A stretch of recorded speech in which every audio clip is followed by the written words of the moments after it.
Well, there are 6 kids in my family, and my parents moved us around a lot when we were kids. We lived in, I was born in Grand Prairie, Alberta, then we lived in Salmon Arm, BC, McBride, BC, Dawson Creek, BC, moved to the Crow's Nest Pass, Alberta, and that's where I graduated from high school. So I think that it helped my, my family to become, or to be quite close. And we found it kind of equally sad and exciting to move from place to place, because we were always kind of aware of the new possibilities in the new place. My family is very creative. I'm the only one in the family. Actually, I'm not the only one in the family. My family is very creative. We were brought up in a very creative household. My parents both read a lot. My mom in particular read a lot. And we all grew up being huge readers. And but we also did lots of crafts and games and like wordplay games and things like that. Like we painted, we played with like papier-mâché and things like that. Like it was just a very intellectually, creatively rich household. Lots of play. My mom would much rather be down on the floor making a mess with us than cleaning the house and things like that. So we all benefited from that. One of my sisters is a musician. Another one does amateur theater and is fabulously talented. I think she could have pursued the stage. But my others are all very creative as well, very kind of visually talented, and dabble in painting and poetry writing as well. So we all really have that in common, and I totally attribute it to my family, to my parents. It wasn't really until I was in my early 20s that I started thinking that I wanted to be a writer, and I have to admit that I had zero focus. I just had this feeling that there were things that I needed to say. I wasn't quite sure what they were, but I really started to feel that kind of, compulsion to write. But I didn't actually start writing seriously until I was in my early 30s. I wrote a lot of crap in between, a lot of drivel, and then I looked at it, because I've always been a voracious reader and an intelligent reader, and I'd look at it and go, wow, this is crap, and I don't have a clue how to fix it. So rather than going and asking for help and taking a writing class or things like that, I just kind of threw it away and waited. And finally in my early 30s things started to come together. I started to understand what I wanted to write about, and started to develop my voice. And once I did that and started to seek out other writers and hang out with them, talk writing, read their writing, have them talk about my writing and their writing, it clicked amazingly quickly, and my voice really gelled. So it was quite an amazing experience. It took a very long, boring, slow kind of semi-apprenticeship when I was just sort of doing it on my own. And as soon as I went searching out the actual life, it all happened quite quickly. A couple years ago, Alistair MacLeod, famous, beloved Canadian author of No Great Mischief, was a writer in residence at the University of Calgary for a week. They have a distinguished writer visit for 10 days, I think it is. So I leapt on that, I sent a story in, and drove to Calgary, and Alistair MacLeod workshopped one of the stories in my book of short stories, A Minor Planet for You. And it was just the most incredible experience. He's, as well as being a really talented writer and a really intelligent reader and editor, he's a very, very kind, lovely man.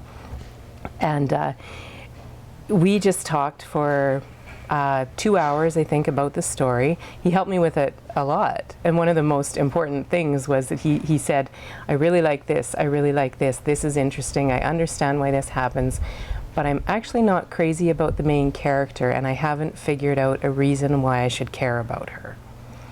And that was pivotal, because it's not that he was saying that the character had to be sympathetic or had to be really good, really likable, really nice, but he had to be able to find some sympathy for her, no matter how flawed she was. And that was great. So I went back and rewrote her to be a little less whiny, and it was a really good lesson for me as a writer, because none of your characters should ever be one thing or another. They should all be complex people who are deeply flawed sometimes and sympathetic sometimes and not sympathetic other times. I didn't actually tell anybody that I was a writer, except for a few of my closest friends and family, until my first book had been accepted for publication, which was kind of weird. I was, dancing around excited, saying, "Oh my God, I'm having a book published," and people were saying, "You're a writer? Are you right?" But I felt really self-conscious about saying I'm a writer when I didn't have any publication credits, and far more self-conscious than most people feel about it. A lot of people say they're a writer when they just think that they might want to write a book. But anyway, writing Guys Named Bill was just this joyous time where I just was learning how to write poetry and having a ball. My writing friends were encouraging me like crazy. And then I sent it off to a publisher, and they came back and said, "Yes, we love it, we want to publish it." So I was just over the moon, and then promptly followed about 2 weeks later by sheer terror, and realized that one of the strange sort of contradictions about being a writer, at least for me, was that part of the reason that I wrote was this wish to be heard and maybe wish to be understood. And then suddenly I realized that people were going to read my book, and I thought, but I don't want to be understood. And I was terrified. And of course I realized after I had done a series of book launches and readings and spoken to people who loved my book, that nobody's ever going to understand me anyway from reading my books. Everybody reads a book and understands the book from their own unique perspectives. But it was a really interesting kind of journey. So my second book of poetry, Go-Go Dancing for Elvis, came about in a very different way. I had been having so much fun, as I said, writing Guys Named Bill. It was joy, it really was. And when it came out, I felt this really strong need to write another book immediately. I needed to prove to myself and to the world that I wasn't a one-book writer, that I could do it again, that I could, create a body of work. And so Go-Go Dancing for Elvis was a slog a lot of the time. I worked really hard at it, and I didn't have a whole lot of fun sometimes, which is interesting because a lot of the poems in this book are really, really fun poems. But I wrote it in a year, and it was picked up by the same publisher. And this is the book that kind of landed me on the national and international stage, because it was shortlisted for the Griffin Poetry Prize, which is the biggest poetry prize in the world. So it has always kind of made me laugh that this book was so much more work than the first, but it was the one that, and wasn't written for maybe as good a set of reasons, because it was written more for my ego in a way, but it was a time of tremendous growth as well. But it was the one that got me the attention. People were kind of surprised after being shortlisted for the Griffin Poetry Prize that I didn't write poetry books after that. I did get questioned about that because I had achieved this, really amazing and unexpected recognition for my poetry, and then I promptly, wrote a book of short stories, A Minor Planet for You. But I had been thinking about making the switch when Go-Go Dancing for Elvis was finished, before the prize nomination came along. I just was really getting interested in writing longer stories. And so I took a couple years to write A Minor Planet for You. And I was lucky enough that it was shortlisted for and won the Howard O'Hagan Award for Best Collection of Short Stories in Alberta back in 2007, I think it was. So I have been busy since then writing more short stories and occasionally straying back into poetry, but not very regularly at all. One of the things that I love about being a writer today is that the writing scene across the country is so much more connected and more easily connected because of social media. And it's not a very big country for writers. We travel to other provinces to read, and we bring other writers into, Alberta to read. And we have, I know writers from all over the country and all over the States. And that connection is really, really important to all of us. And the annual Writers Guild of Alberta conference every year is just a highlight of my year, to go and hang out in writer world, as I call it, for an entire weekend and buy other people's books and talk about writing and drink wine and have a good time. And I find that most writers are really supportive of each other. Most writers are quite generous with their expertise. And by that I don't ever mean one-way relationships, because my writer friends enrich my life a lot, and I give it right back to them. We edit each other's stuff, we prop each other up, we encourage each other when we're doubtful of the new thing that we're working on that's kind of a slog right now, and we celebrate each other's successes. And so in the literary world, Canada is really quite a small and connected country, and it's filled with phenomenal talent.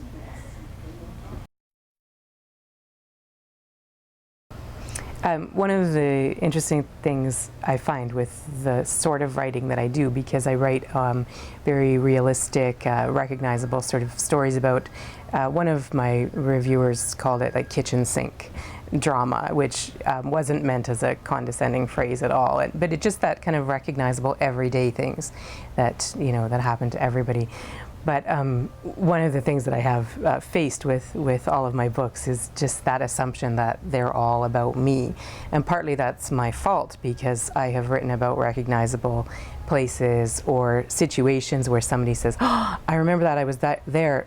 But it didn't happen, quite like that. And I say, well, no, because I took this great moment and then I changed it completely and I turned it into a story. And I think that was more common with my poetry, that people believed that it was all autobiographical. Because when I wrote Go-Go Dancing for Elvis, I was renovating my house. And so I was learning to use power tools, and I was painting and things like that. And all of that stuff appears in the poems. But then I made up a whole bunch of stuff to make, this interesting character who has some, similarities to me, etc. With the short stories, it was interesting because I thought that would be a lot less the case, because there are, men, there are women of various ages, there are kids, very, very different stories. And still, somebody said to me actually quite recently, because they just picked up the book and read it, and they said, well, I really enjoyed that book. And I thought to myself, that must have all happened to you, because there's no way you could have made that up. And I laughed and said, but I'm a writer. I make things up all the time. You should never believe a word that I say. And they weren't convinced.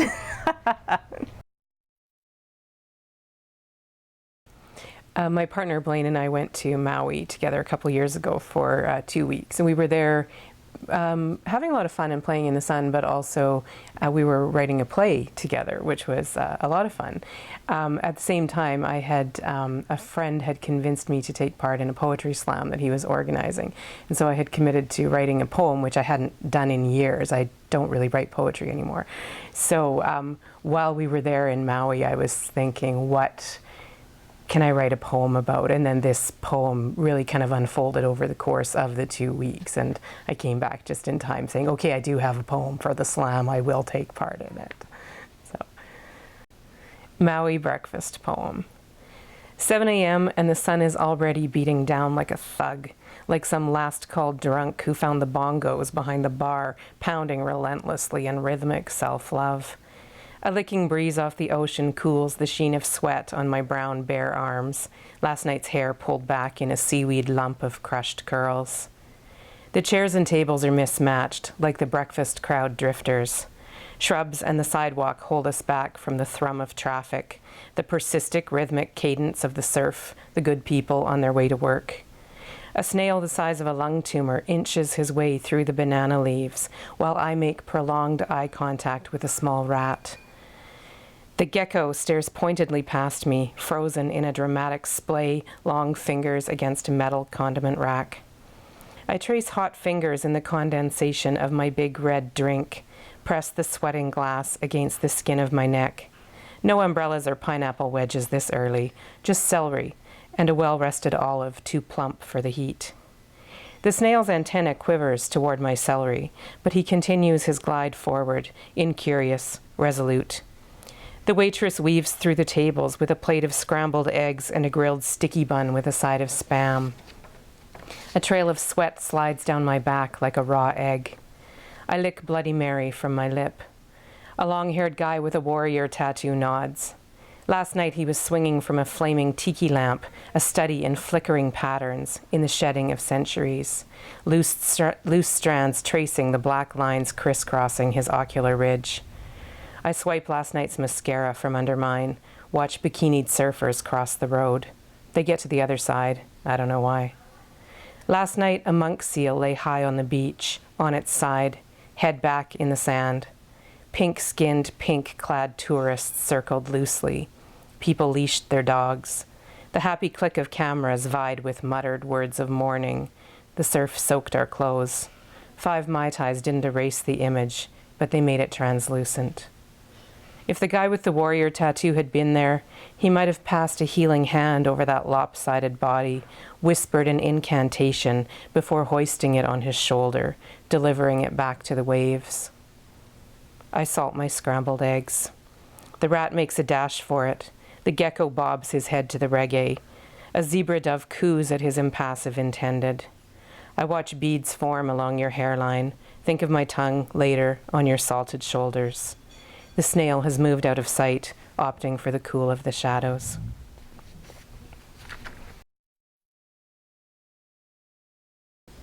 I have a really amazing writing group consisting of my partner, Blaine Newton, and poet Kimmy Beach, and poet and novelist Joan Crate. So we're all good friends, and we get together and we edit each other's work and you know, cheer each other on, help each other kind of sort it out, because writing is a very solitary process, but you really also need editing and discussion with intelligent, talented peers who understand what you're trying to do.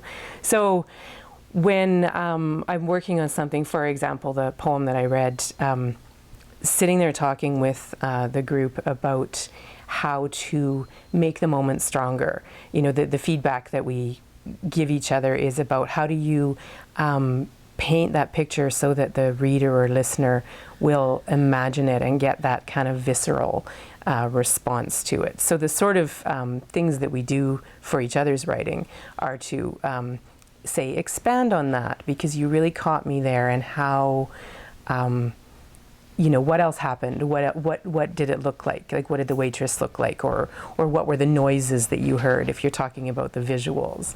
Things like that. It's very, very beneficial. Editing is, and working with your peers is crucial to becoming an evolved writer. As far as self-publishing goes, I have quite mixed feelings about it. It has been the case in the past that people who self-published were, generally speaking, people who couldn't find a publisher and who maybe didn't want to accept editing. They didn't want any advice on how to make the book better. But the world's changing a lot. The publishing world is changing a lot with you know, ebooks and just the new technology. There's a lot more options for writers to self-publish, and a lot of the reputable people who are self-publishing, or the serious writers who are self-publishing, are hiring professional editors. So they are still benefiting. My biggest problem with self-publishing has always been that nobody is there vetting it, and everybody needs an editor. Margaret Atwood needs and relies on an editor, just like everybody else.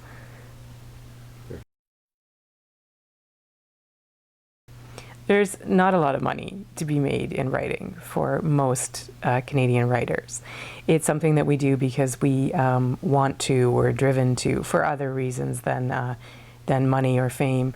Most professional writers, well, a lot of us have day jobs, and those who don't supplement their income, it's certainly not about the book royalties. They supplement that income by getting writer-in-residence jobs at public libraries or universities, which is kind of an odd and transient thing. You might uproot yourself and move to Saskatoon for 6 months.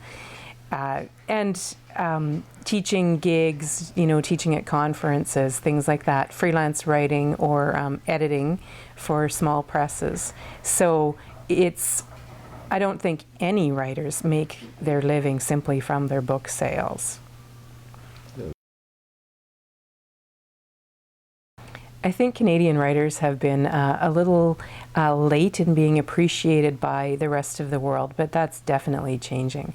One of the things that I've always said about Canadian publishers is there's a quality there, because the publishing world in Canada is smaller than in the States and in Great Britain. There's a quality. If it's a Canadian book, you can be generally assured of a certain level of quality, where that's not the case with other countries. And Canadians are nominated for huge prizes like the Man Booker Prize all the time now. I think that the exporting of Canadian literature has really grown, and the appreciation for the quality and the variety of the stories has really grown internationally over the years. We're taking a place on the world stage. Writing itself is a pretty solitary thing, but writers have a lot of fun when we get together, and a lot of us really enjoy getting up on stage and performing our work. And one of the most amazingly fun times I ever had in my life as a reader was at the Griffin Poetry Prize readings in 2004, the year that Go-Go Dancing for Elvis was shortlisted for the prize. So all of the shortlisted poets are up on stage in front of an audience of 800 people, including in the front row Margaret Atwood, Michael Ondaatje, Noah Richler, like all these like luminaries of Can Lit. And I was standing up there on stage just nervous as hell. And I made a joke, and I kind of teased Michael Ondaatje, who I had just met an hour before and was a really nice man.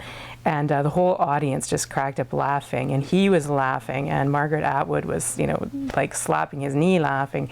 And that really broke the ice for me. And then I read, and the feedback from the crowd was so amazing. And afterward, Michael Ondaatje came up to me and said, "You brat, I'm going to sue you," and gave me a big hug. And it was just the most joyous, fun time. I mean, writing is not this nerdy little quiet thing that we do in our houses. It is, but there's a lot of fun, and there's some pretty cool parties and some pretty interesting stories.